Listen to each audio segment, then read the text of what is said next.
Другая кніга цароў, раздзел 20.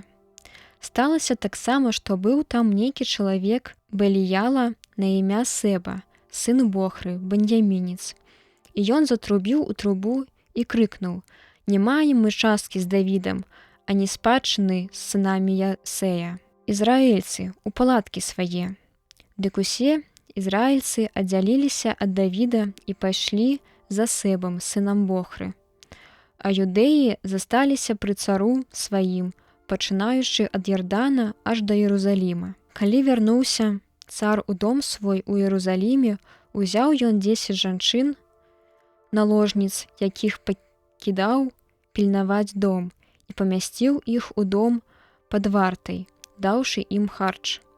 І больш да іх не прыходзіў, але былі яны замкнёныя аж да дня смерці сваёй, жывучыя быццам удовы. А цар сказаў Амасе: «Збяры да мяне ўсіх мужчын Юды да 3-го дня, і ты стань тут, прысутнічай». Дык пайшоў Амаса, каб склікаць юдэяў, і не паспеў да вызначанага часу, які быў яму прызначаны. А Давід сказаў Абісаю: «Сэба, сын Бохры, зробіць нам большае зло, чым Абсалом. Дык збяры паслугачоў гаспадара свайго і дагані яго, каб не знайшоў ён умацаваных гарадоў і не ўцёк ад нас».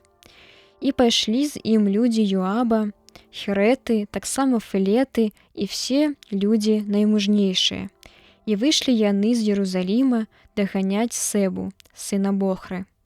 І калі яны былі каля вялікага каменя, які ў Габаоне, з'явіўся перад імі Амаса. А Йоаб быў узброены, і на клубах яго на поясе быў схаваны меч, які лёгкім рухам трапляў у яго руку з ножан. І сказаў Йоаб Амасе: «Як здароўе, братка мой?» І ўзяў Йоаб Амасу правай рукой за бараду, каб пацалаваць яго.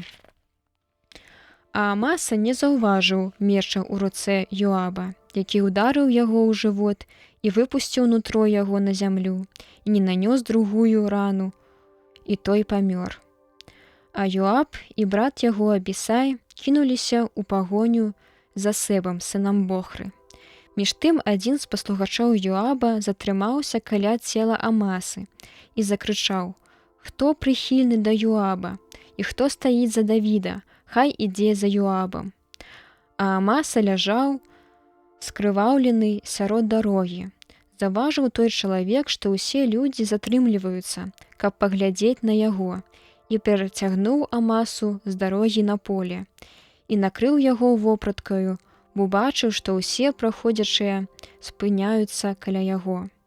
І калі ён прыняў Амасу з дарогі, кожны чалавек пайшоў за Йоабам у пагоню за Сэбам, сынам Бохры.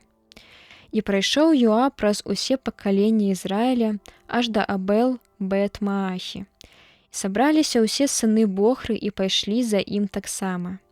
І вось прыйшлі яны і акружылі яго у Абел-Бет-Маасе і насыпалі вал насупраць горада, які стаў насупраць вонкавага крапаснога вала. І ўсе людзі, якія былі з Йоабам, стараліся разбурыць муры. Тады з горада закрычала нейкая разумная жанчына: «Слухайце, слухайце, скажыце Йоабу, падыдзі сюды, і я пагавару з табою». Калі ён падышоў да яе, яна сказала яму: «Ці ты Йоаб?» І ён адказаў ёй: «Я». Яна так сказала яму: «Паслухай, што скажа паслугачка твая».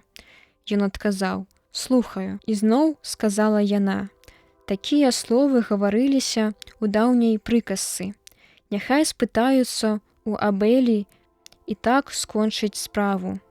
Я мірны горад з гарадоў, верных Ізраілю, і ты хочаш разваліць горад і зруйнаваць маці гарадоў Ізраіля. Навошта ты нішчыш спадчыну Господа?» І ў адказ Йоаб сказаў: ніякім чынам я не разбураю і не нішчу. Не ў гэтым справа, але чалавек з гары Эфраіма на імя Сэба, сын Бохры, падняў руку сваю на цара Давіда: «Выдайце яго аднаго, і я адступлю ад горада». І жанчына кажа Ёабу: «Вось галава яго будзе скінута табе з мура». І выйшла яна перад усім народам і сказала яму разумна: «Яны адсеклі галаву Сэбы, сына Бохры, і кінулі праз мур Ёабу». І ён затрубіў у трубу, і адышлі ад горада кожны ў сваю палатку. А Ёаб вярнуўся ў Іерусалім да цара. І стаў Ёаб над усім войскам Ізраіля, а Баная, сын Ёяды, над харетамі і фелетамі, а Аданірам над зборам даніны, а Язафат, сын Ахілуда, канцлерам над запісамі, а Сіва пісарам, а Садок і Авіатар святарамі. Таксама Хіра і Яіра быў святаром у Давіда.